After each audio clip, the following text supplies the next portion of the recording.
Son in law 1651 1660। ली एर एक ही सांस में युवानहुन क्षेत्र तक पहुंच गया। विस्मयादिबोधक चिन्ह। सुनहरा आध्यात्मिक ड्रैगन गायब हो गया और उसकी सारी आध्यात्मिक शक्ति ली एर द्वारा अवशोषित कर ली गई। इसके बाद बाधा के भीतर की आध्यात्मिक शक्ति धीरे धीरे समाप्त हो गई। लेयर अभी तप और बपतिस्मा से गुजरा है। वह बड़ी मात्रा में आध्यात्मिक शक्ति को अवशोषित करता है और अपनी नींव में अस्थिरता पैदा किए बिना बलपूर्वक अपने क्षेत्र में सुधार करता है। जियोफैन ये बहुत अच्छी तरह से जानता है। लेयर को अपनी शक्ति का एहसास हुआ और वह बहुत खुश हुआ। पिताजी, अब मैं बहुत ताकतवर महसूस कर रहा हूँ। लेयर ने उत्साह से अपनी छोटी मुट्ठी हिलाई। जब भी वह अपने पैर पटकते, पहाड़ टूट पड़ते और धरती हिलने लगती। इससे लेयर वहीं पर स्तब्ध रह गई। ये उसका क्षेत्र आत्मा क्षेत्र तक पहुंच गया है, लेकिन उसकी असली ताकत उससे कहीं परे है। उसी स्तर पर अध्यात्म क्षेत्र में लेयर का कोई प्रतिद्वंद्वी नहीं होगा जब तक कि वह जियोफैन जैसा राक्षस न हो। और प्राचीन अभिलेखों के अनुसार ये भौतिक शरीर की शक्ति से किया जाता था। जियोफैन ने अपने बेटे को देखा। उसने अनुमान लगाया कि लेयर ने वेई झोंगशान को हरा दिया है। वेई झोंगशान अब समुद्र उद्घाटन क्षेत्र के 5वें स्तर पर है। और लेयर के बारे में क्या? वह अभी 5 साल का हुआ है। बहुत अच्छा, अपनी ताकत का इस्तेमाल करो, जियोफैन ने हंसते हुए कहा। हाँ पिताजी, लेयर बहुत उत्साहित था। सीमा के बाहर कई अद्वितीय विशेषज्ञ आश्चर्यचकित रह गए और कुछ देर के लिए वहां सन्नाटा छा गया। तो फिर यह मानव जाति है। मैं एक ही सांस में आत्मा के दायरे तक पहुंच गया। विस्मयादिबोधक चिन्ह उद्धरण चिन्ह। केवल इतना ही नहीं, बल्कि उसके शरीर में मजबूत ऊर्जा और रक्त का स्तर डेंग कंट्रोलिंग दायरे के बराबर है। युवानहुन दायरे में ये छोटा लड़का शायद अजेय है। तुमने ये कैसे किया? उसकी उम्र कितनी है? दानवों और राक्षसों के 2 कुलों पर बहुत दबाव महसूस होता है। जियोफैन ने जो चाहा वह कर लिया, लेकिन उसका बच्चे तो और भी विकृत लगता है। कम से कम उन्होंने ये तो कभी नहीं सुना कि मानव जाति के वंशज 5 वर्ष की आयु के आसपास आत्मालोक में पहुंच जाते हैं। विस्मयादिबोधक चिन्ह। और ये ताकत समुद्र उद्घाटन क्षेत्र में भी प्रतिस्पर्धा कर सकती है। ये निश्चित रूप से प्रतिभाओं की सूची में शामिल होने जा रहा है। और आसपास के अद्वितीय विशेषज्ञों को अंततः समझ में आ गया कि जियोफैन ने इन संसाधनों के लिए क्या कीमत चुकाई है। ये तो बेटे का पालन पोषण है। हालांकि यह आलीशान है, लेकिन यह इसके लायक लगता है। ये लड़का सम्राट जैसा दिखता है। पास में खड़े ज़ुजियोंग ने आह भरी। वास्तव में अब ऐसा लगता है कि लेयर में मानव सम्राट का रवैया है। यह अफसोस की बात है कि मानव सम्राट उसका पिता है। आसपास मौजूद किसी भी व्यक्ति ने इस कथन का खंडन नहीं किया, तथा यहाँ तक कि उन्हें ये भी लगा कि उन्होंने जो कहा वह सही था। यदि यह बच्चा पिछले 300 वर्षों में बड़ा हो सके, तो 10,000 वर्षों की तबाही से अभी भी बचा जा सकता है। और इस समय जियोफैन के सिर से सब कुछ उड़ गया और फिर वह चारों ओर उड़ने लगा, जिससे सन्नी नष्ट हो गई। ये जियोफैन का आदेश है। पास में मौजूद अद्वितीय विशेषज्ञों ने भी वानजियान को देखा और उसे आश्चर्य से देखने लगे। वह है कौन सी आध्यात्मिक चीज? क्या ये प्राचीन पुस्तकों में दर्ज ताओ पैटर्न की तरह दिखता है? मैं एक प्राकृतिक शत्रु बनाने जा रहा हूँ। पास में ही एक और हंगामा मच गया। जियोफैन को देखने का उनका नजरिया फिर बदल गया। इस आदमी के पास वास्तव में ऐसा खजाना है जो पहले कभी उजागर नहीं हुआ। व्यूह गुरु की दृष्टि में प्रत्येक वस्तु पवित्र वस्तु है। यहाँ तक कि लुओतियान, वह केवल इसका सपना देख सकता था। अगर जियोफैन और लुओतियान घोस्ट वर्ल्ड घाटी में लौट आए और लुओतियान ने सब कुछ देख लिया, तो हो सकता है कि उसने सब कुछ छीन लिया होता। जियोफैन उदासीन दिखे। बहुत समय पहले की बात है कि धन को उजागर नहीं किया जाना चाहिए। अब आपको बता दें कि आप क्या कर सकते हैं। वानशियाल ने जल्दी से पास के जादुई घेरे को साफ कर दिया, जिससे वहां कोई अवशेष नहीं बचा। अगले ही पल जियोफैन लेयर के पास आया और अपने बेटे के छोटे से सिर को छुआ। लेयर अब सुनहरे प्रकाश से आच्छादित है, जिससे प्रबल शक्ति निकल रही है। वह अभी तक नहीं जानता कि पवित्र शरीर की शक्ति को कैसे नियंत्रित किया जाए, इसलिए वह पवित्र शरीर के स्वर्णिम स्वरूप को नष्ट नहीं कर सकता। चलो तुम्हारी माँ के घर चलें। अच्छा, लेयर बहुत उत्साहित था। उसे लग रहा था कि अब वह बहुत शक्तिशाली हो गया है। और इस समय अचानक पास में एक भयंकर तेज हवा चलने लगी। जियोफैन दंग रह गया। आसपास के बलवान लोग भी दंग रह गए। ये तो विपत्ति है, पास में खड़े एक शक्तिशाली व्यक्ति ने चिल्लाकर कहा। कहने की जरूरत नहीं कि आसपास के सभी लोग भी यह बात जानते थे। सबकी नजरें ज़ियाओ फैन के बगल वाले लड़के पर टिकी थी। यह विपत्ति उसके लिए अवश्य आ रही होगी। लेयर को ऐसा महसूस हुआ जैसे उसे दुर्भावनापूर्ण निगाहों से देखा जा रहा है, जिससे उसकी धड़कनें बढ़ने लगी। पापा, लेयर अभी भी जवान थी, इसलिए उसने सीधे जियो फैन की जान को गले लगा लिया। चिंता मत करो, सब ठीक हो जाएगा, जियो फैन ने हंसते हुए कहा। पास ही अचानक आसमान में काले बादल उमड़ आए। आसमान को ढकना और सूरज को रोकना, ये दुनिया के अंत जैसा है जब भी कोई ऐसा प्राणी जन्म लेता है जो प्रकृति के विरुद्ध जाता है। ये निश्चित रूप से स्वर्गीय क्लेश और दंड की ओर ले जाएगा। शून्य पर अतियानदाव का चेहरा धीरे धीरे सिकुड़ गया और वह नीचे खड़े ज़ियाओ फैन को चिढ़ाने वाली मुस्कान के साथ देखने लगा। जियो फैन के उत्तराधिकारियों को मार डालो, स्वर्गीय क्लेश कैसे रोक सकता है? आकाश काले बादलों से भरा हुआ था, गरज और बिजली चमक रही थी तथा चारों ओर लाल बादल थे। ये सीधे तौर पर गड़गड़ाहट और आग की आपदा का रास्ता है। तुमने वास्तव में परेशान किया, जियो फैन ने हल्के से कहा। वज्र और अग्नि आपदा, ये वह विपत्ति थी जो स्वर्ग से आई थी जब जियो फैन को विपत्ति के क्षेत्र में पदोन्नत किया गया था। आसपास के अनगिनत शक्तिशाली लोग इस भय से पीछे हट गए कि इस आपदा से वे भी प्रभावित होंगे। लियर ज़ियाओ फैन, झाओ यानफू चिल्लाए। वह भागकर आगे बढ़ना चाहती थी, लेकिन लैन झांके ने उसे पकड़ लिया और फिर उसे और किंग ए को जल्दी से वापस ले गया। चिंता मत करो, जियो फैन लियर को कुछ नहीं होने देगा, लैन झांके ने जल्दी से कहा। दानव सम्राट भी अपनी बेटी के साथ पीछे हट गया। लाल शैतान चिंतित लग रहा है। ताओवादी वूजी आकाश के ऊपर स्वर्ग के चेहरे को घूरते हुए गंभीर दिख रहे थे। यद्यपि लियर एक प्राचीन पवित्र शरीर है, लेकिन गड़गड़ाहट और आग की आपदा से बचने की कोई संभावना नहीं है। जो लोग स्वर्ग के विरुद्ध जाते हैं उन्हें मार दिया जाना चाहिए। विस्मयादिबोधक चिन्ह उद्धरण चिन्ह। आकाश में काले बादलों से घिरे चेहरे ने धीरे से अपना मुंह खोला और उसकी आंखों से भगवान की सर्वोच्च शक्ति का क्रोध लेकर आंखों को लुभाने वाली बिजली बहने लगी। हे, तुमने मेरे बेटे को मारने की हिम्मत की, जियो फैन ने उपहास किया, आकाश के ऊपर स्वर्ग के चेहरे को नजरअंदाज करते हुए। क्यूशू चींटियों को मार दिया जाना चाहिए। स्वर्गीय दाओ बेहद गुस्से में है और वह 9 प्रांतों में जिस व्यक्ति को सबसे ज्यादा मारना चाहता है वह है जियो फैन। विस्मयादिबोधक चिन्ह। लेकिन अफसोस की बात है कि वह पिछली बार जियो फैन को नहीं मार सका। इस समय उसे जियो फैन के बेटे से छुटकारा पाना होगा। लियर, क्या तुम डर गए हो? जियो फैन ने धीरे से पूछा। डरो मत, लियर ने अपने दांत पीस लिए और अपनी मुट्ठियां भींच लीं। वह कैसे न डरेगा? अब मात्र 5 वर्ष की आयु में उसे स्वर्ग और पृथ्वी का सामना करना होगा। हे, आज मेरे पिता तुम्हें विनाश, स्वर्ग, विपत्ति में ले जाएंगे। विस्मयादिबोधक चिन्ह उद्धरण चिन्ह। जियो फैन मुस्कुराया, उसकी मुस्कान बहुत ठंडी और पागल थी। उसकी मुस्कान देखो, आसमान से भी ऊपर स्वर्ग और भी क्रोधित है। विस्मयादिबोधक चिन्ह उद्धरण चिन्ह। चींटी को मौत दो। बूंद भयानक गड़गड़ाहट और आग की आपदा उतर आई और गड़गड़ाहट की शक्ति के साथ साथ लपटें भी उठने लगी, जो दुनिया को नष्ट करने वाली प्रतीत हो रही थी। यदि यह प्रहार सीधे लियर पर पड़ेगा तो वह पूरी तरह नष्ट हो जाएगा। लेकिन फिनिक्स धर्म ज़ियाओ फैन के पीछे प्रकट हुआ, लियर और उसके पूरे शरीर की रक्षा की। लाल आकाश की राक्षसी लपटें ज़ियाओ फैन के शरीर से निकली, जो सभी लियर पर एकत्रित हो गईं। ये लेयर को झटका लगा, क्योंकि उसके चारों ओर भयानक नीली लपटें जल रही थीं। ज्वालाओं से निकलने वाली शक्ति अत्यंत भयानक थी, लेकिन यह उसके लिए अत्यंत शांतिपूर्ण थी और उसकी रक्षा करती थी। वह आत्मा के दायरे में पहुंच गया है तो मैं जियो फैन की ताकत को और अधिक स्पष्ट रूप से महसूस कर सकता हूँ। उसके पिता इतने शक्तिशाली हो सकते हैं। अगले ही पल जियो फैन के दाहिने हाथ में स्वर्गीय दंड तलवार प्रकट हुई और वह आकाश की ओर देखने लगा। काटना। काली तलवार की रोशनी गरजती है।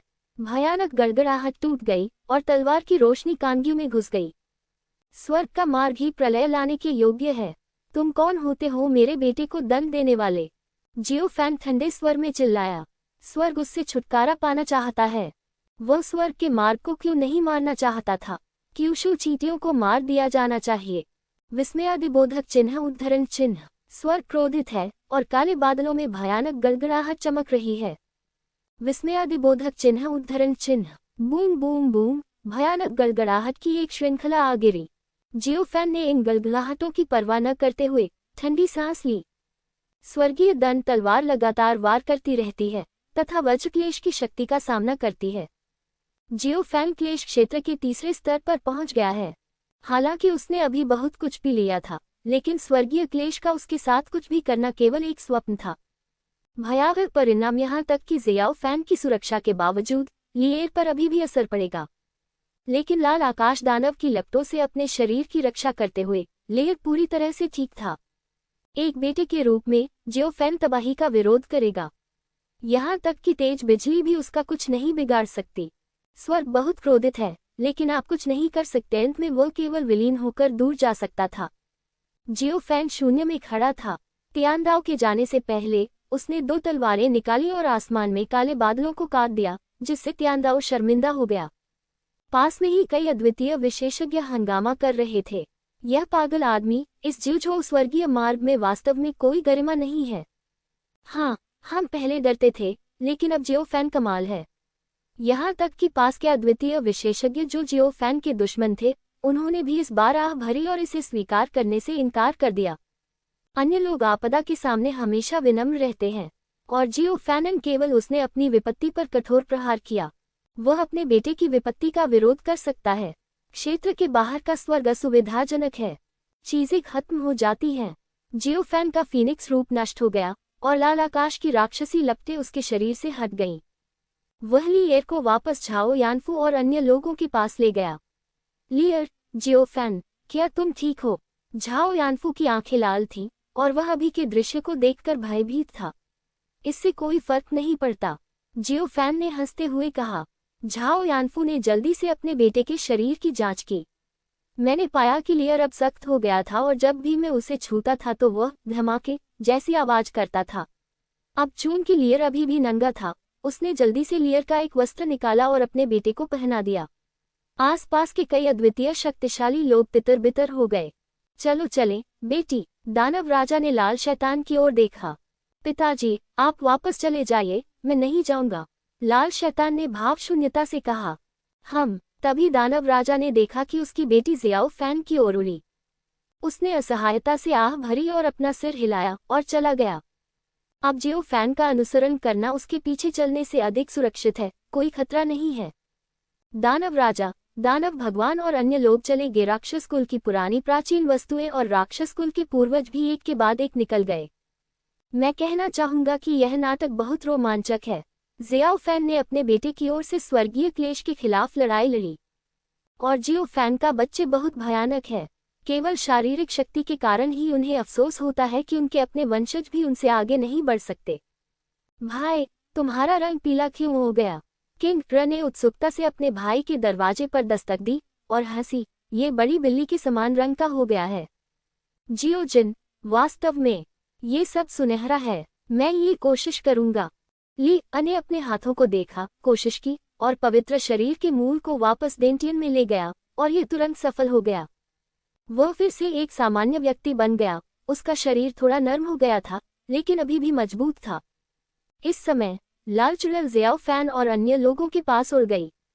उसने बुरी नजर से जियाओ फैन को देखा। हे होंग एर, तुम यहाँ हो, मैं तुम्हें तुमसे मिलवाता हूँ। ये यानफू है और वह लियान शांग है। भविष्य में तुम बहनें बनोगी। तुम्हें आपस में अच्छी तरह से घुलना मिलना चाहिए, जियो फैन ने खुशी से कहा। वह स्वाभाविक रूप से लैन झांके से बहुत परिचित थी। लाल चुड़ैल ने लैन झांके की ओर न देखते हुए पहले झाओ यानफू को देखा। ये जानते हुए कि यह लड़के की माँ थी, उसकी अभिव्यक्ति ईर्ष्या से भरी हुई थी। वह जियो फैन के बच्चे से गर्भवती क्यों नहीं हो सकती? फिर उसने चियो लियानशान की ओर देखा, जो उसकी ओर से मुस्कुरा रहा था। नमस्ते बहन होंग। ओह ठीक है। जियो फैन अभी भी वैसा ही था, और उसने लाल चुड़ैल को चियो लियानशान को करीब आने के लिए सौंप दिया। वे एक दूसरे को बहुत जल्दी जान गए। राक्षसों के लिए एक मजबूत पुरुष की महिलाओं द्वारा प्रशंसा किया जाना सामान्य बात है। उसे इस बात की परवाह नहीं है कि जियाओ फैन के आसपास और भी महिलाएं हैं। वह बस इस बात से नाराज है कि वह अब तक गर्भवती क्यों नहीं हुई। इस समय झाओ वूजी भी जियो फैन के पास आया। उसने सलामी देने के बाद ली एर को घूरता रहा। लियर और किंग रा परिवर्तन खेल रहे थे। ली एर कुछ समय के लिए एक सुनहरे शरीर में बदल गया और फिर एक सामान्य व्यक्ति में बदल गया। किंग रा बहुत खुश थी। वेई झोंगशान, जियान वेई और अन्य लोग किनारे से देखते रहे और आहें भरते रहे। बूढ़े वेई, आपको जल्द से जल्द अपनी ताकत में सुधार करना होगा। झाओ यिलोंग ने वेई झोंगशान के कंधे पर थपथपाया। वे सभी लियर के शक्तिशाली खून को महसूस कर सकते थे। यदि यह सिर्फ शारीरिक ताकत होती तो शायद वे प्रतिद्वंद्वी नहीं होते। तुम पाते हो, वेई झोंगशान ने दुखी होकर कहा, क्या तुम उसे हरा सकते हो? लियर की विकास दर ने सभी को चौंका दिया। उसकी क्या उम्र है? 5 साल का। एक दिन में युवानहुन तक पहुंच गए। बहुत डरावना। महाराज जियो, क्या आप अपने बच्चे के लिए एक गुरु खोजने की योजना बना रहे हैं? झाओ वूजी ने कुछ देर तक ली एर का अवलोकन किया और जियो फैन को देखा। वह भावुक हो गया। वह लियर को अपना प्रशिक्षु बनाना चाहता था। ओह मास्टर, जियो फैन दंग रह गया। अभी बहुत जल्दी है, लियर केवल 5 साल का है। ये बहुत जल्दी नहीं है, ये बहुत जल्दी नहीं है। जल्दी अभ्यास करना अच्छी बात है और आपको एक अच्छी नींव रखने की जरूरत है। झाओ वूजी ने जल्दी से जोर दिया। ये भी संभव है। जियो फैन ने इसके बारे में सोचा और महसूस किया कि झाओ वूजी ने जो कहा वह कुछ हद तक सही था। वह बहुत ताकतवर है, लेकिन उसे अभ्यास की भी जरूरत है। लियर के लिए गुरु ढूंढना बुरा नहीं है, लेकिन इस गुरु का चुनाव, सर जियो, पुराने मंत्री इस महत्वपूर्ण कार्य को करने के लिए तैयार हैं। विस्मयादिबोधक चिन्ह उद्धरण चिन्ह। झाओ वूजी ने एक घुटने पर बैठकर ऑर्डर मांगने की पहल की। ओह, तुम एक राक्षस हो, क्या यह उपयुक्त है? जियो फैन आश्चर्यचकित था। उनकी राय में मानव जाति को मानव जाति द्वारा प्रशिक्षित होने देना बेहतर है। उपयुक्त, उपयुक्त, लॉर्ड जियो, मेरे जुवानवू कछुआ कबीले का सबसे मजबूत पक्ष रक्षा है। लियर बहुत उपयुक्त है। विस्मयादिबोधक चिन्ह उद्धरण चिन्ह। झाओ वूजी ने उत्साह से कहा। ठीक है तो, जियो फैन ने सहमति में सिर हिलाया। जियो झोऊ पर वर्तमान में ज्ञात ताकतवर पुरुषों में झाओ वूजी को भी शिखर अस्तित्व माना जाता है। धन्यवाद, धन्यवाद भगवान जियो। झाओ वूजी बहुत खुश हुआ और फिर वह जल्दी से ली ये की तरफ गया और जितना अधिक वह लड़के को देखता उतना ही वह उसे पसंद करता। ये निश्चित रूप से राजकुमार है। लियर, मुझे मास्टर कहो। झाओ वूजी मुस्कुराए। मालिक, अरे क्या है मास्टर?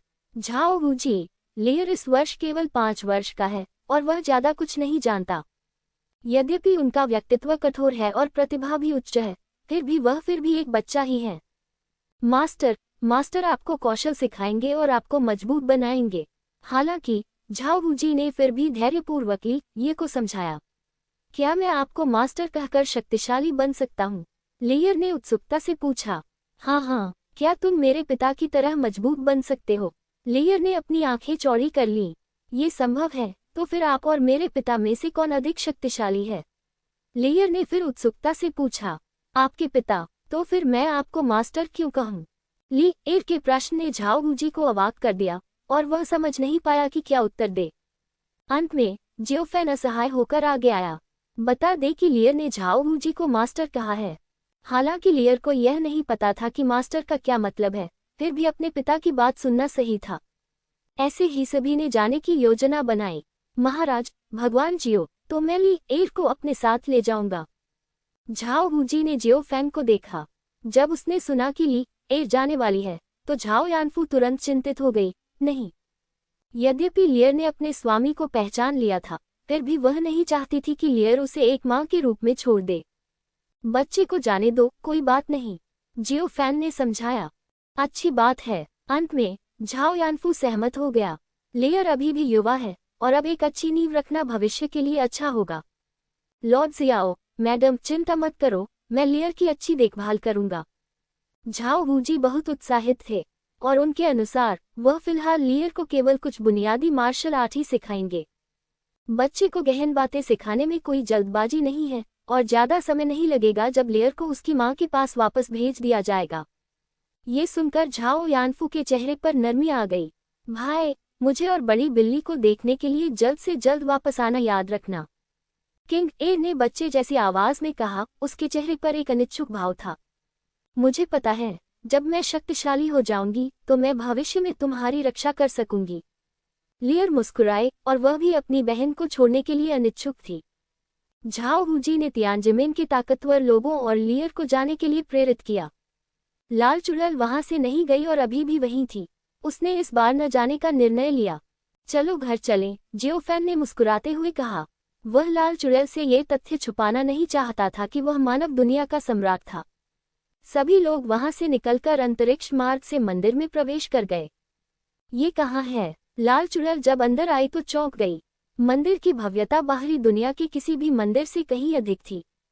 महाराज, लेयर! हुओ वानली तुरंत घबरा गया जब उसने देखा कि लेयर वहां नहीं था। कोई बात नहीं, मैंने झाओ वूजी का अनुसरण किया, जियोफैन ने मुस्कुराते हुए कहा और संक्षेप में समझाया। यह अच्छा है, यह अच्छा है। जियोफैन की यह बात सुनकर हुओ वनली को राहत महसूस हुई।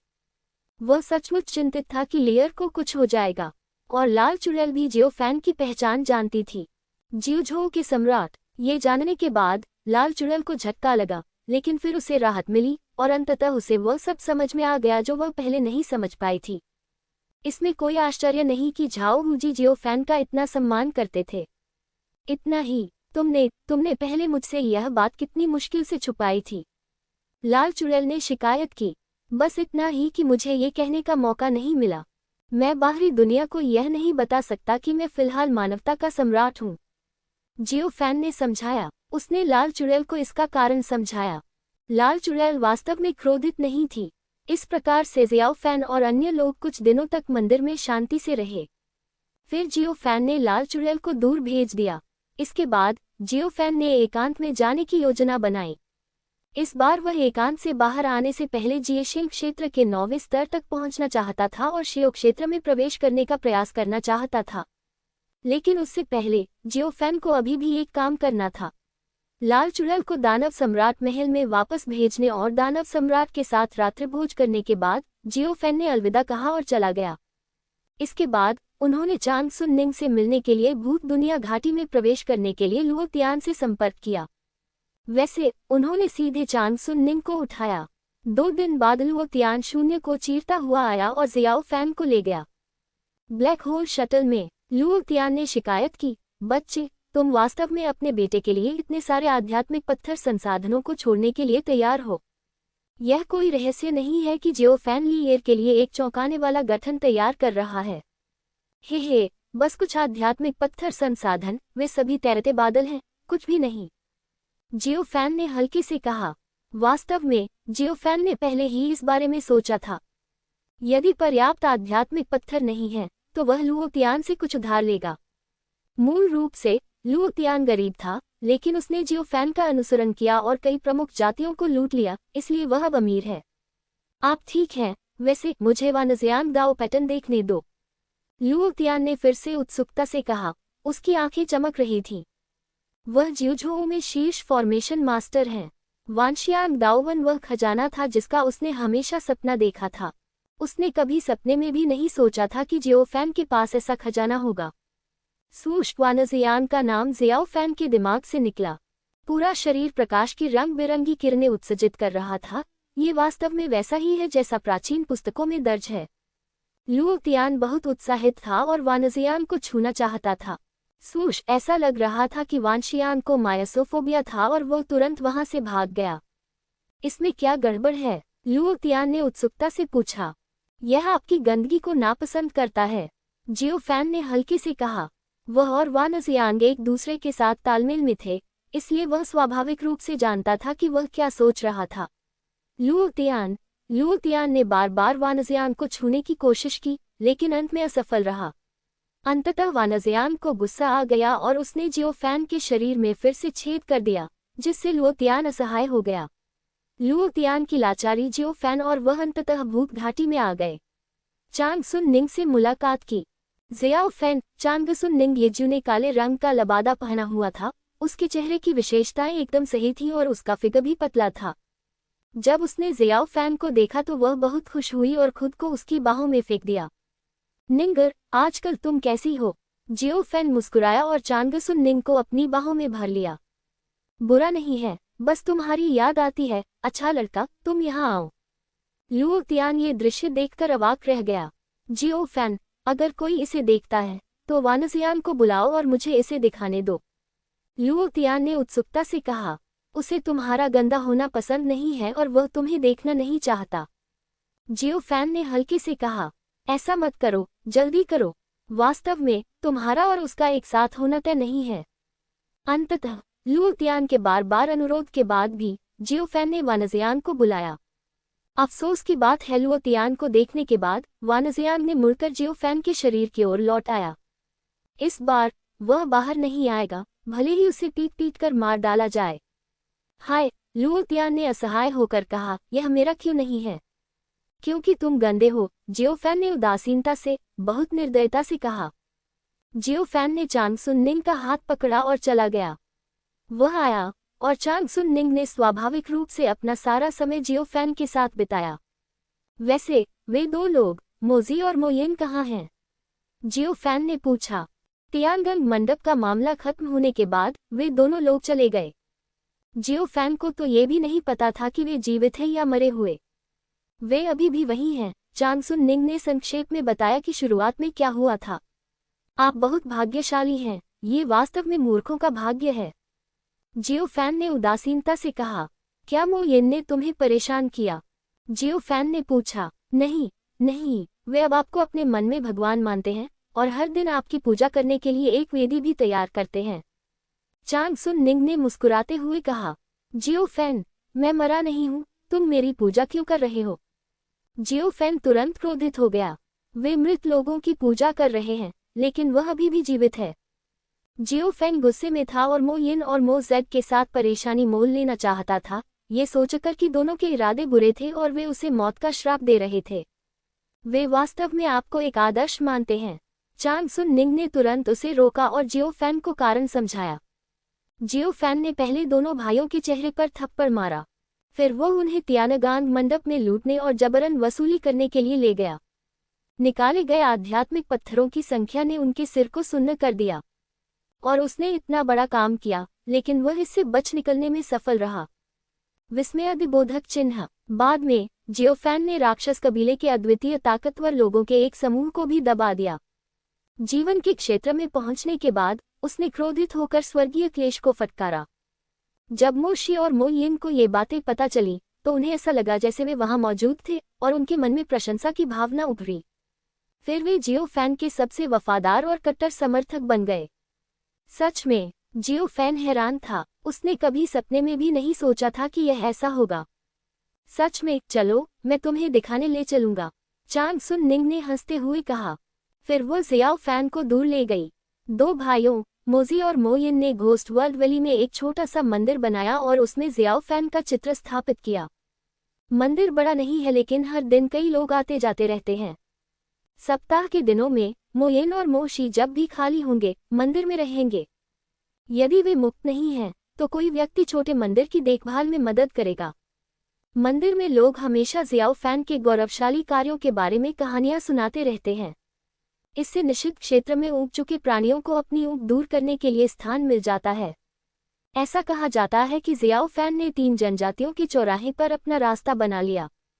उस समय वह अभी भी यूडिंग क्षेत्र में था, लेकिन उसने अकेले शी क्षेत्र में 10 लोगों से लड़ने की हिम्मत की और अंत में मानव जाति के बलवान यी बातियन को मार डाला। क्या वीर आत्मा, एक प्रतिभाशाली राक्षस, जियाओ फैन और चांग सुन निंग अभी पास में ही पहुंचे और छोटे से मंदिर में किसी को कहानीकार की तरह जियो फैन के बारे में कहानियां सुनाते हुए सुना। जियो फैन, वास्तव में, चांग सुन निंग ने अपना मुंह ढक लिया और हंसने लगा।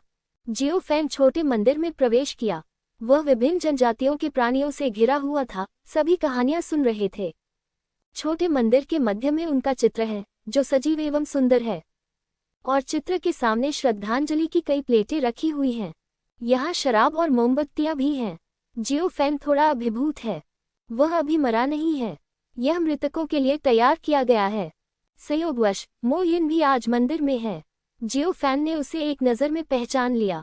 मोयेन बड़े चाव से कहानी सुन रहा था, लेकिन अचानक उसे एक रहस्यमय और भयानक हत्या का इरादा महसूस हुआ। मोयेन दंग रह गया। कौन? उसने हत्या के इरादे की दिशा में देखा। उसने देखा कि जियो फैन उसे घूर रहा था।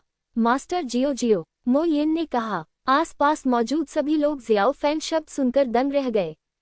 फिर उन्होंने आश्चर्यचकित मोयेन की आंखों की दिशा में देखा। जियो जियो फैन, सच में, ये सचमुच जियो फैन है, असली व्यक्ति, मास्टर जियाओ। जियो फैन। जो लोग सिर्फ कहानी सुन रहे थे और देख रहे थे वे उत्साह से उबल रहे थे। जियो फैन अचंभित था, क्या हो रहा था? इन लोगों की आंखें आग की तरह जल रही थीं और वे जियो फैन को घूरते हुए बहुत असहज महसूस कर रहे थे। ऐसा लग रहा था जैसे एक बूढ़ा आदमी एक नंगी छोटी लड़की को देख रहा हो। जियो फैन आश्चर्यचकित था। क्या सचमुच दो भाइयों मोजी और मोयिन को दौरा पड़ा था? क्या तुम सचमुच सोचते हो कि वह भगवान है और दिन रात उसकी पूजा करते हो? हाल ही में छोटे मंदिर में हर कोई जियो फैन के कार्यों के बारे में हर दिन सुन रहा है और वे उसके सबसे उत्साही समर्थक बन गए हैं। यहाँ तक कि अब भी भूत घाटी में जियो फैन की प्रतिष्ठा बाहरी दुनिया से भी ज्यादा जोरदार है। मास्टर जियो, आप वास्तव में मास्टर जियो हैं। अचानक उनमें से एक जियाओ फैन के पास दौड़ा और जियाओ फैन के हाथ पकड़ लिए। ओह हाँ, जियो फैन ने सहमति जताई। आदमी का शरीर उत्तेजना से कांप रहा था और उसका चेहरा अविश्वास से भरा हुआ था। मास्टर जियो वास्तव में मास्टर जियो हैं। मास्टर जियो, क्या आप मेरे लिए अपने हस्ताक्षर कर सकते हैं? मास्टर जियो, आप चित्र की अपेक्षा वास्तविक रूप में अधिक सुंदर हैं। शांत हो जाओ, शांत हो जाओ। जियो फैन बहुत असहाय था, इन प्रशंसकों को सांत्वना देने की कोशिश कर रहा था। ये लोग आज मुझे देखकर बहुत उत्साहित थे, लेकिन जियो फैन को अचानक लगा कि कुछ गड़बड़ है। मोयिन और मोजी खुद की पूजा करते हैं, लेकिन मोयिन जल्दी क्यों नहीं आया? इसके बजाय वो डर के मारे खुद को घूरता रहा। अन्य लोगों को शायद इस दृश्य की परवाह न हो, लेकिन जियो फैन ने इसे नोटिस किया। लेकिन अब वह समर्थकों के एक समूह से घिरा हुआ है, जिससे वह थोड़ा भ्रमित हो रहा है। सौभाग्य से चांगसुन निंग जियो फैन के लिए स्थिति को हल करने के लिए आगे आए। जियो फैन मोयिन से मिलने आया है और मुझे उम्मीद है कि तुम शांत हो जाओगी, चांगसुन निंग ने कहा। चांगसुन निंग अभी भी गुइशी घाटी में बहुत प्रतिष्ठित है और वह जियाओ फैन की औरत है। ये बात घोस्ट वर्ल्ड वैली में भी सभी को पता थी। सभी लोग कृपया वापस आ जाओ, कृपया वापस आ जाओ, मोयिन ने भी जल्दी से कहा। छोटे मंदिर में मौजूद सभी लोगों को बाहर निकालो। छोटे मंदिर में केवल 3 लोग बचे थे, जियाओ फैन, चांगसुन निंग और मोयिन। मोयिन के चेहरे पर प्रशंसा भरी मुस्कान थी, लेकिन उसकी आंखों में गहरा डर और आशंका थी। आप इस तरह के गठन के साथ क्या करने जा रहे हैं? जियो फैन ने गहरी आवाज में पूछा। बेशक मैं आपकी प्रशंसा करता हूँ, मिस्टर जियाओ। अब आप ही वो व्यक्ति हैं जिसका मैं और मेरा भाई सबसे ज्यादा सम्मान करते हैं। विस्मयादिबोधक चिन्ह उद्धरण चिन्ह। मोयिन ने बहुत सुसंगत ढंग से बात की और उसकी वाक्पटुता में सुधार हुआ लग रहा था। वह वाक्पटु थे और उन्होंने कई चापलूसी भरे शब्द कहे। ये सुनकर जियो फैन अवाक रह गया। अंततः उसने अपना सिर हिलाया और चांगसुन निंग के साथ चला गया। मास्टर जियो, कृपया धीरे चलें, मोयिन ने मुस्कुराते हुए कहा। इस जगह को शोक स्थल जैसा मत बनाओ, ये दुर्भाग्य है। जियो फैनरेन ये शब्द छोड़कर चले गए। जियाओ फैन के चले जाने के बाद मोयिन ने राहत की सांस ली और राहत का भाव दिखाया। रात मेनमोए वापस लौटा और छोटे मंदिर में प्रवेश किया। भाई, तुम वापस आ गए, बुरा सितारा सचमुच यहाँ है, मोयिन ने अपने सबसे बड़े भाई को देखकर उत्सुकता से कहा। जब उसने जियो फैन को देखा तो वह काफी समय से शांत था, लेकिन अभी तक अपना संयम वापस नहीं पा सका था। तो फिर उस दुष्ट तारे ने क्या कहा? मो शी ने पूछा। उसने जाने से पहले एक संदेश छोड़ा था, जिसमें लिखा था कि इस जगह को शोक कक्ष जैसा मत बनाओ। भाई, तुम्हारी योजना वाकई अच्छी है, ये काम कर गई। मुझे लगता है कि भविष्य में वह दुष्ट तारा तुम्हारे और मेरे लिए मुश्किलें खड़ी नहीं करेगा। मोयिन ने उत्साह दिखाया। ठीक है, अब आप और मैं दोनों ही उसके समर्थक हैं। वह आपके और मेरे खिलाफ और क्या करने जा रहा है? मोजी ने मुस्कुराते हुए कहा। ये छोटा मंदिर अस्तित्व में रहना चाहिए और यह शो जारी रहना चाहिए, क्या आप समझते हैं? उद्धरण चिन्ह विस्मयादिबोधक चिन्ह उद्धरण चिन्ह उद्धरण चिन्ह। जानना, ये सब मोजी का विचार था। जियो फैन वास्तव में बहुत दुष्ट है। उनके दोनों भाइयों को पहले से ही जियो फैन से दुश्मनी थी। इस नफरत को खत्म करना आसान नहीं है और बाहरी दुनिया में जियो फैन द्वारा किया गया प्रत्येक कार्य अधिक से अधिक सनसनीखेज होता गया, विशेष रूप से ताकत में सुधार की गति के साथ, यहाँ तक कि वैली मास्टर लुओ तियान भी अब जियो फैन का प्रतिद्वंद्वी नहीं हो सकता है। यदि जियो फैन बाद में घोस्ट वर्ल्ड वैली में आया तो क्या वह अभी भी अपने भाइयों के लिए परेशानी पैदा करना चाहेगा? तो आखिर वे करते क्या हैं? दोनों भाई डर गए, इसलिए मोए को एक अच्छा विचार सूझा। वे जियाओ फैन के समर्थक बन गए और हर दिन जियो फैन के शानदार कार्यों की प्रशंसा करने के लिए एक मंदिर स्थापित किया गया था। जब जियो फैन उसे देखेगा तो वह निश्चित रूप से खुश होगा और वह निश्चित रूप से उनके लिए चीजों को मुश्किल नहीं बनाएगा। ये कहा जा सकता है दोनों भाइयों ने जियो फैन को जवाबी कार्रवाई करने से रोकने के लिए बहुत मेहनत की। छोटे मंदिर के बाहर, शून्य के ऊपर। ओह, यह उनके लिए वास्तव में कठिन है। जियो फैन ने हल्के से आह भरी और चांगसुन निंग की ओर देखा। क्या आप पहले से जानते थे? नहीं, मुझे नहीं पता। ये सुनकर चांगसुन निंग का चेहरा तमतमा गया। क्या इन दोनों भाइयों ने गुइशेगु को बहुत शर्मिंदा नहीं किया? जियो फैन के साथ वह स्वाभाविक रूप से उन दोनों की आभा को छिपा सकता है, जिससे मोयिन और मोजी उनके अस्तित्व को महसूस करने में असमर्थ हो जाते हैं। सच्चाई सुनकर वे दोनों दंग रह गए। ये भी ठीक है, जियो फैन आश्वस्त था। प्रतिभा, उसका दोनों भाइयों से बदला लेने का कोई इरादा नहीं था। ये दृश्य देखकर वह और भी निराश हो गया। उन्हें मेरे कट्टर समर्थक बने रहने दीजिए। हो सकता है कि अगर वे दिखावा करेंगे तो वे वास्तविक हो जाएंगे, जियो फैन ने बड़बड़ाया। जियो फैन कुछ दिनों तक घोस्ट वर्ल्ड वैली में रहा और उसने वहां से जाने की योजना बनाई। और इस बार उसने चांगसुन निंग को अपने साथ ले जाने की योजना बनाई। निंग एयर स्वाभाविक रूप से तैयार थी। भूत विश्व घाटी के मुख्य हॉल में। नहीं, निंग एयर मेरी भूत दुनिया की घाटी है, तुम उसे ऐसे ही ले जा सकते हो। विस्मयादिबोधक चिन्ह उद्धरण चिन्ह। लुओ तियान नाखुश था। मैंने पहले भी तुम्हारी बहुत सारे आध्यात्मिक पत्थर कमाने में मदद की है, निंग एयर मेरी है। जियो फैन ने ठंडे स्वर में कहा। बच्चे, मैं इतने लंबे समय से तुम्हारी पत्नी का समर्थन कर रहा हूँ, क्या तुम्हें मुझे कुछ लाभ नहीं देना चाहिए? लुओ तियान ने दुष्टता से मुस्कुराया। आप आध्यात्मिक पत्थर चाहते हैं? जियो फैन आश्चर्यचकित था। लुओ तियान फिर से गरीब था।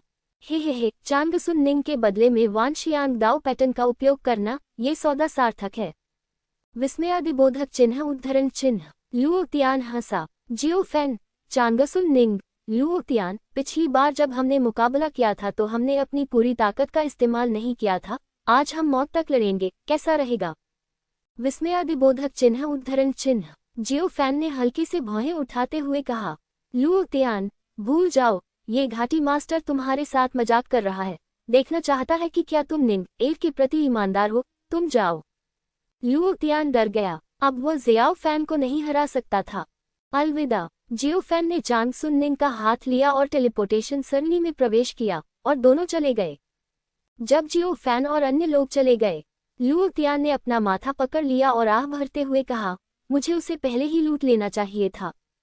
कुछ दिनों के बाद जियो फैन चांगसुन निंग के साथ तियानशेंझो लौट आए। चांगसुन निंग को सीधे मंदिर में वापस ले गए। पापा, जब किंग एयर ने जियाओ फैन को देखा तो वह खुशी से दौड़ी। अरे, मेरी प्यारी बेटी, जियो फैन मुस्कुराया और अपनी बेटी को उठा लिया। ये कहाँ है? चांगसुन निंग उलझन में थी। वह नहीं जानती थी कि जियो फैन सम्राट था। हो वनली ने चांगसुन निंग को समझाया, जो ये जानकर पूरी तरह अचंभित रह गया। मानव सम्राट, लेकिन आश्चर्य के बाद ये महिलाओं की बातचीत थी। जियो फैन को अब इस तरह की चीजों में कोई दिलचस्पी नहीं थी। जब तक कोई लड़ाई नहीं होती तब तक सब ठीक है। इसके बाद जियो फैन एकांत में चला गया। वह बसना चाहता था और आगे बढ़ना चाहता था। 10,000 वर्षों की महान आपदा आ रही है। उन्होंने अपनी महिलाओं को इस आपदा के बारे में बहुत गंभीरता से बताया। अन्य लोग इससे बच सकते हैं, छिप सकते हैं और इससे बच सकते हैं, लेकिन वह ऐसा नहीं कर सकता। ये महिलाएं भी जियाओ फैन का समर्थन करती हैं। उसे मन की शांति के साथ एकांत में जाने दो। जियो फैन गुप्त कमरे में प्रवेश किया और 1 साल एक फ्लैश में बीत गया। जियाओ फैन ने हजारों प्राचीन कलाकृतियों को अवशोषित किया। वह अब विपत्ति क्षेत्र के 7वें स्तर के शिखर पर पहुंच गया है। मुझे खुद को निखारना है। जियो फैन ने धीरे से अपनी आंखें खोली और उनमें एक आकर्षक चमक बह रही थी। जियाओ फैन की आभा मजबूत और संयमित थी। वह गुप्त कमरे से बाहर निकल गया और अस्थायी रूप से एकांत से बाहर आ गया। लैन झाके, झाओ यानफू, चियुलियानशांग, चांगसुन निंग और अन्य सभी मंदिर में थे। डैडी, जियो फैन को देखने के बाद किंग एक खुशी से दौड़ी। अच्छा लड़का। 1 साल तक उसे न देखने के बाद किंग एयर का कद काफी बढ़ गया है। जियो फैन ने महिलाओं के साथ संक्षिप्त बातचीत की और फिर वह तियानजी गेट जाने की योजना बनाते हुए निकलने वाला था।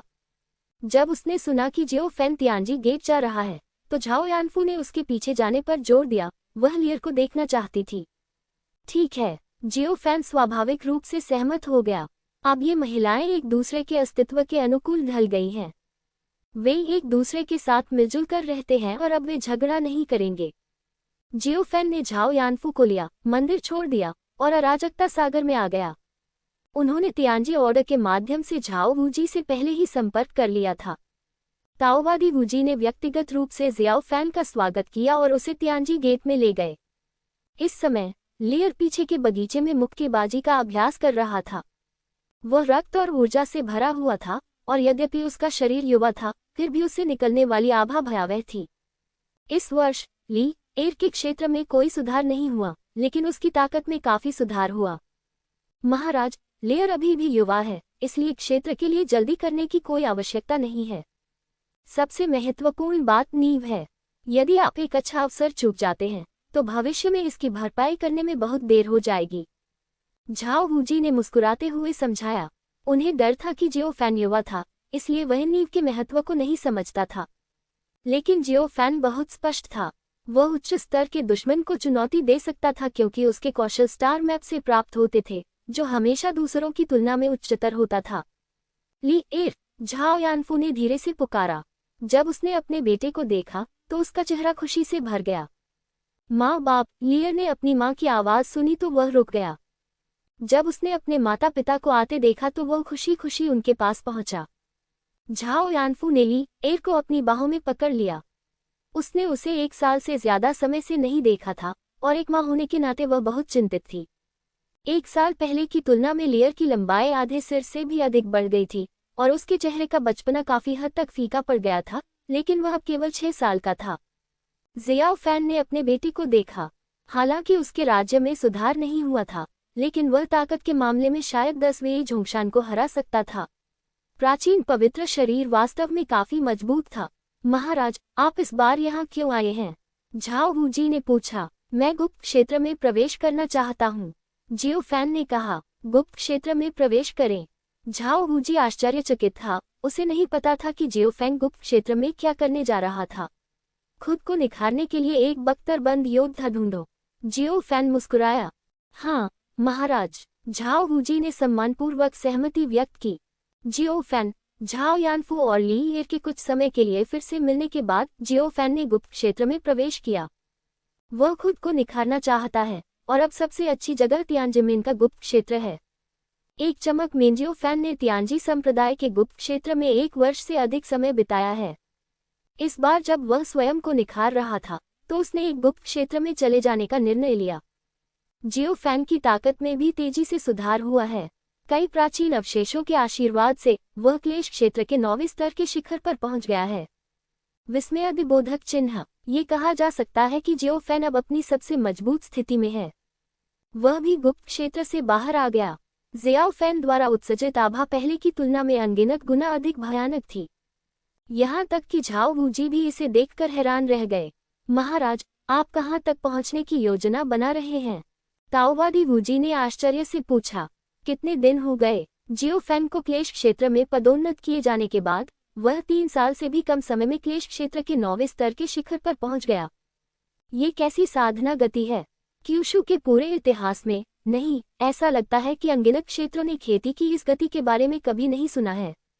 बिल्कुल, वे सभी अच्छी तरह जानते थे कि जियो फैन के पास कोई बड़ा रहस्य होगा।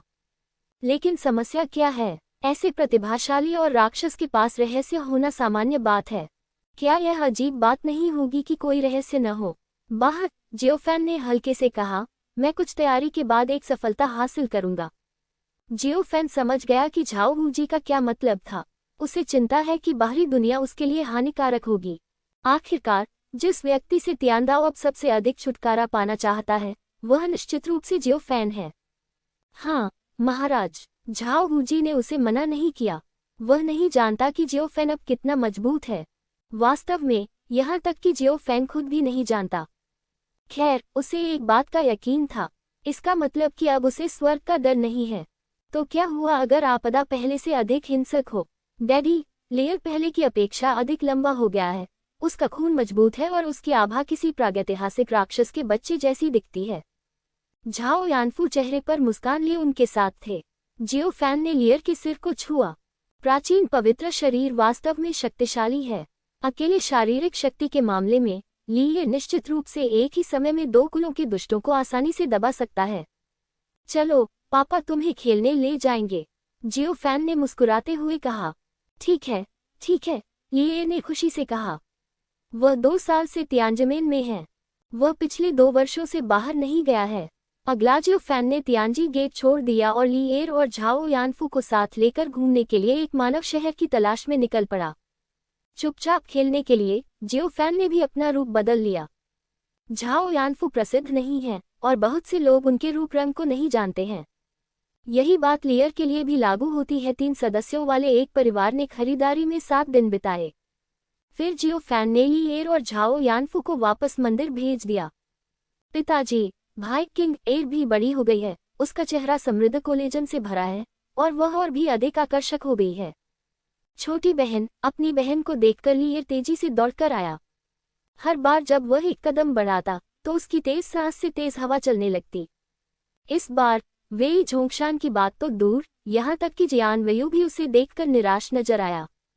उन्हें हरा नहीं सकते। लैन झांके, चियो लियानशान, चांगसुन निंग और अन्य लड़कियां भी बाहर आई और पूछा कि जियो फैन कैसा है। वे अब जियाओ फैन की वर्तमान आभा का पता नहीं लगा सकते।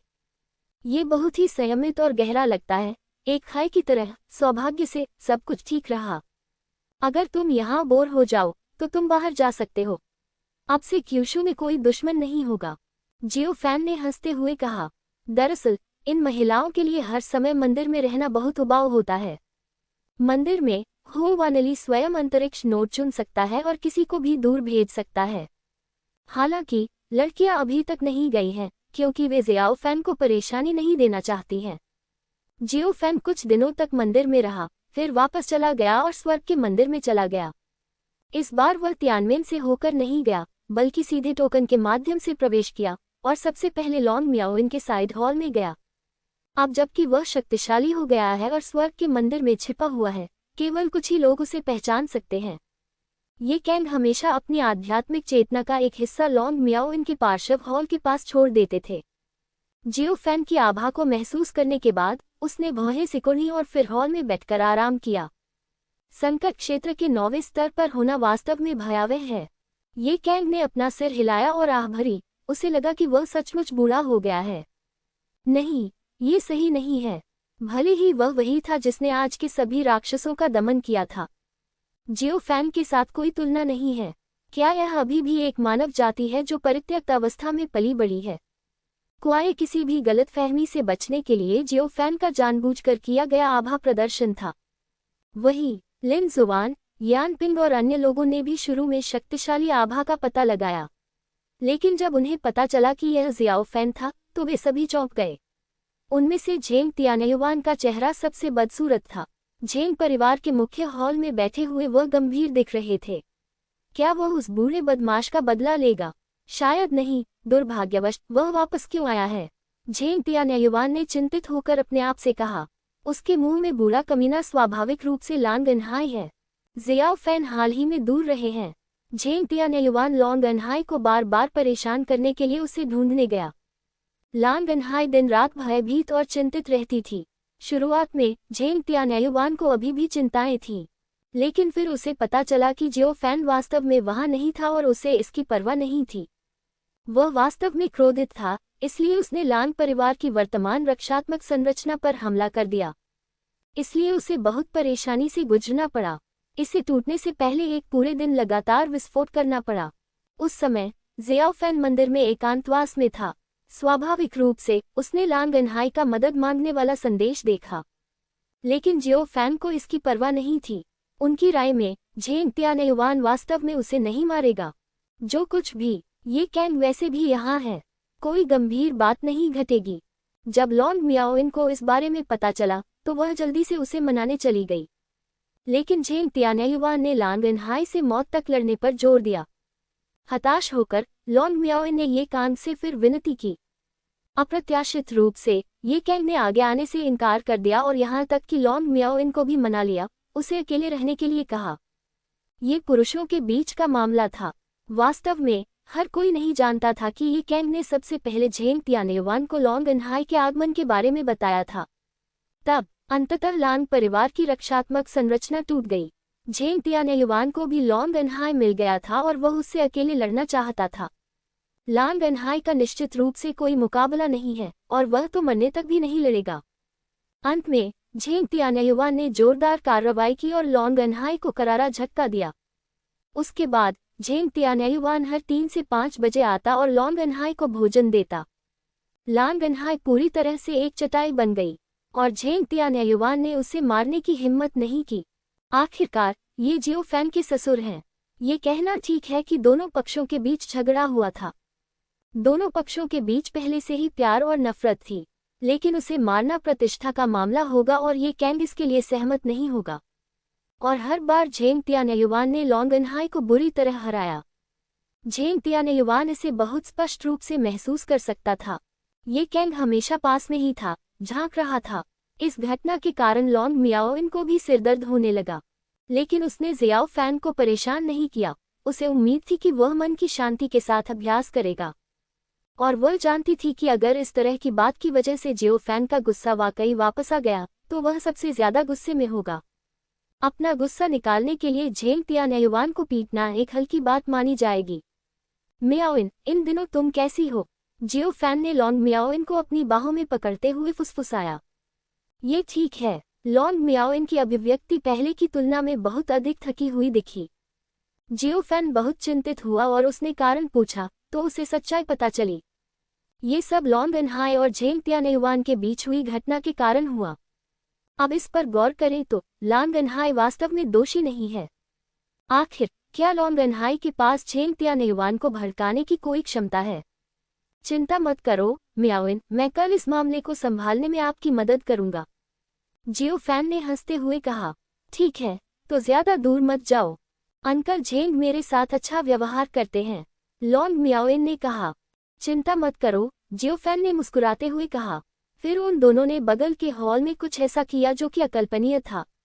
अगले दिन जियो फैन अभी तक नानगोंग लिंगिक्सुआन और हू रुई से मिलने के लिए जिक्सियन संप्रदाय नहीं गया है। मैं लॉन्ग कैवेई से मिलने लॉन्ग के घर भी नहीं गया। उसने सीधे झेंग परिवार को मार डाला। उसने सीधे झेंग परिवार की रक्षात्मक बाधा को तोड़ दिया और झेंग तियानयुआन से लड़ने पर जोर दिया। अगर वह नहीं लड़ता तो वह उसका सामना नहीं करेगा। तुम जियाओ फैन, तुम बेवजह परेशानी खड़ी कर रहे हो। मैं तुमसे नहीं लड़ूंगा। झेंग तियानयुआन ने मरने तक इनकार कर दिया। ये राक्षस जियो फैन जीवन क्षेत्र के 9वें स्तर के शिखर पर पहुंच गया है। इससे कैसे लड़ें? लड़ाई मत करो, फिर मैं खुद कर लूंगा। जियो फैन ने व्यंग्य किया और मुक्का मारा। बूंद भयानक मुट्ठी की रोशनी और गड़गड़ाहट के साथ मार डालने के लिए दहाड़ रही थी। झेंग तियानयुआन चौंक गया और जल्दी से विरोध करने की कोशिश की, लेकिन दुर्भाग्य से वह जियो फैन की तुलना में बहुत कमजोर था। उसे जियो फैन ने सीधे मुक्का मारा, जिससे उसके मुंह से खून बहने लगा। फाफ, जियाओ फैन, तुम्हारे और मेरे बीच कोई शिकायत नहीं है। झेंग तियानयुआन डर गया। क्या ये दुष्ट सितारा सिर्फ एक मुक्का मारने में इतना शक्तिशाली है? विस्मयादिबोधक चिन्ह उद्धरण चिन्ह। हे, मैं बस तुम्हारे साथ मुकाबला करना चाहता हूँ। ये कुछ भी नहीं है। चिंता मत करो, मैं तुम्हें नहीं मार सकता, जियो फैन ने ठंडे स्वर में कहा और लड़ाई जारी रखी। झेंग तियानयुआन भयभीत हो गया और तुरंत भागने के प्रयास में शून्य को चीर दिया। ये तो बस अफसोस की बात है, शून्य को फाड़ने की विधि अब जियो फैन की नज़र में इतनी प्रभावी नहीं है। जियो फैन गायब हो गया और अगले ही पल वह शून्य में के सामने प्रकट हुआ जिसे झेंग तियानयुआन ने अभी अभी फाड़ दिया था और फिर से मुक्का मारा। पफ, झेंग तियानयुआन का आधा शरीर जियो फैन के मुक्के से नष्ट हो गया। सौभाग्य से जियाओ फैन का उसे मारने का कोई इरादा नहीं था। झेंग तियानयुआन ने अपनी आध्यात्मिक शक्ति जुटाई और एक पल में ठीक हो गया। जियाओ फैन, तुम आखिर क्या करना चाहते हो? मैं कुछ नहीं करता, मैं तो बस तुम्हें पीटना चाहता हूँ, जियो फैन ने ठंडे स्वर में कहा। इसके बाद जियो फैन ने लगातार हमला किया। झेंग तियानयुआन ने टिके रहने के लिए संघर्ष किया, लेकिन 10 चालों के बाद उसे जियो फैन ने आसानी से दबा दिया।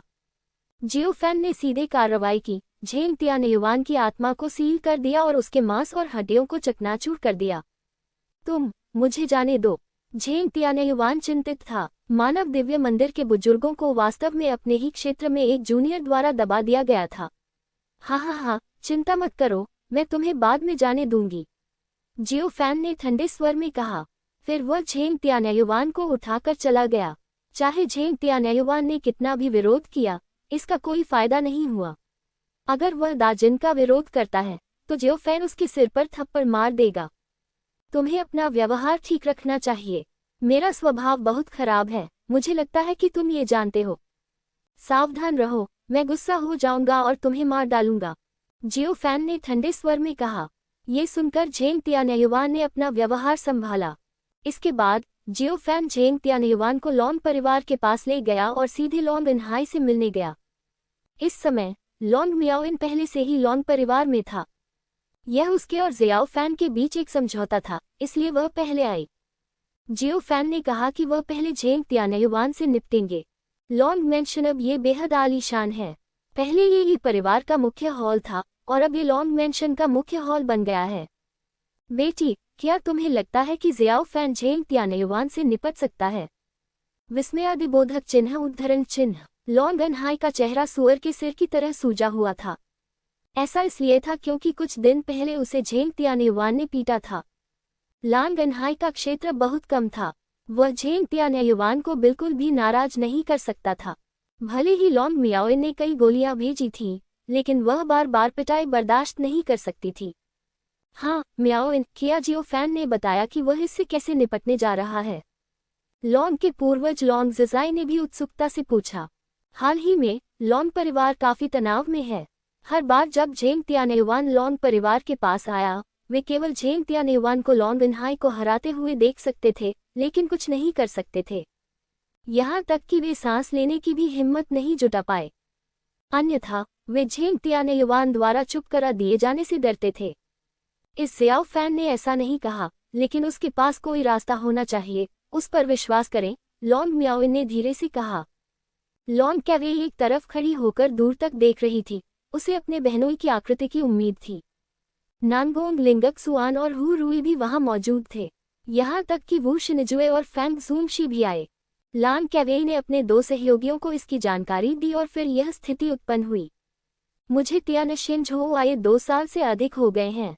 लॉन्ग परिवार के लोग और जिक्सियनजों के लोग भी तियानशिनझो में बुरे सितारे जियो फैन की प्रतिष्ठा को जानते हैं। यह एक असली जंग है। वू शिनजू को इसका बहुत अफसोस हुआ। शुरुआत में वह किस बात से झिझक रहा था। जिक्सियानजों को बस यही आ जाना चाहिए। यहाँ जब तक आप जियो फैन का नाम लेते रहेंगे, सब कुछ चलता रहेगा। कौन भड़काने की हिम्मत करता है? इस बार वास्तव में उनकी यही योजना है। उन्हें उम्मीद है कि जियो फैन जिक्सियन संप्रदाय के शेष लोगों को तियानशिनझो ले जाएगा। यहाँ सभी जगह खेती में तेजी से वृद्धि हुई है। यहाँ तक कि फैंग ज्वांगशी, जिसकी साधना गति सबसे तेज है, वह भी युडिंग क्षेत्र तक पहुँचने वाला है। जियाओ फैन, मुझे जाने दो। तुम अभी भी शोर मचा रहे हो, मानो या न मानो, मैं तुम्हारी जान ले लूंगा। लॉन्ग मैंशन के बाहर झेंग तियान्युवान की चीखें और जियो फैन की ठंडी धमकियां सुनाई दे रही थी। हर कोई हैरान था और साथ मिलकर ये देखने की योजना बनाई कि क्या हुआ। इस समय जियो फैन पहले ही झेंग तियान्युवान को अंदर ले जा चुका था। साला, लॉन्ग कैवेई इतनी उत्साहित थी कि वह सीधे जियो फैन के पास पहुंची। दुर्भाग्यवश झेंग तियान्युवान के 2 पैरों के कारण उसे बाधा हुई। इसके बारे में बाद में बात करेंगे। जियो फैन मुस्कुराया। हु रुई और नानगोंग लिंगक्सुआन भी बहुत उत्साहित थे, लेकिन वे पर्यावरण के बारे में बहुत सावधान थे, इसलिए उन्होंने अस्थायी रूप से अपने विचारों को अपने दिल में दबा दिया। जियो फैन, ये लॉन्ग इनहाई हैरान थी। जियो फैन झेंग तियान्युवान को यहाँ कैसे ले आया? अब जब वह झेंग तियान्युवान को देखता है तो वह उलझन में पड़ जाता है। वास्तव में वह नहीं जानता कि झेंग तियान्युवान अब उलझन में है। इस दुष्ट तारे ने उसे बांधकर यहाँ किस लिए लाया है? प्लॉप। जियो फैन ने झेंग तियान्युवान को बुरी तरह से जमीन पर फेंक दिया। जियो फैन, तुम क्या चाहते हो? विस्मयादिबोधक चिन्ह उद्धरण चिन्ह। झेंग तियान्युवान ने अपने दांत पीस लिए और बहुत गुस्से में था। मुझसे बकवास मत करो, क्या तुम्हें नहीं पता कि तुमने क्या किया है? जियो फैन ने ठंडे स्वर में कहा और झेंग तियान्युवान को 2 बार लात मारी।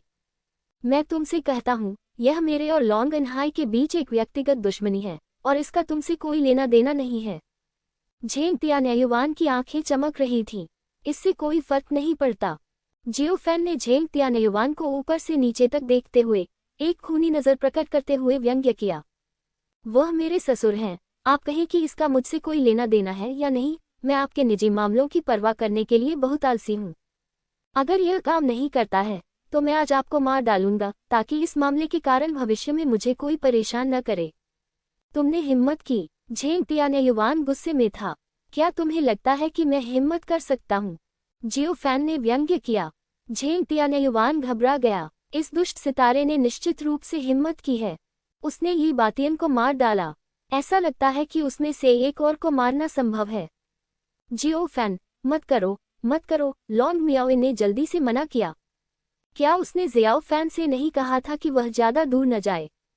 ऐसा क्यों है? चिंता मत करो म्याओइन, मैं आज झेंग तियान्युवान को मार दूंगा, ताकि भविष्य में तुम्हें इस मामले से परेशानी न हो। जियो फैन ने हल्के से कहा। लॉन्ग मियाओइन उसे मना करना चाहती थी, लेकिन उसने जियो फैन की गुप्त आवाज सुनी और तुरंत चुप हो गई। जियो फैन ने लॉन्ग अनहाई को देखा और शांति से कहा, मेरे ससुर को मैंने वश में कर लिया है।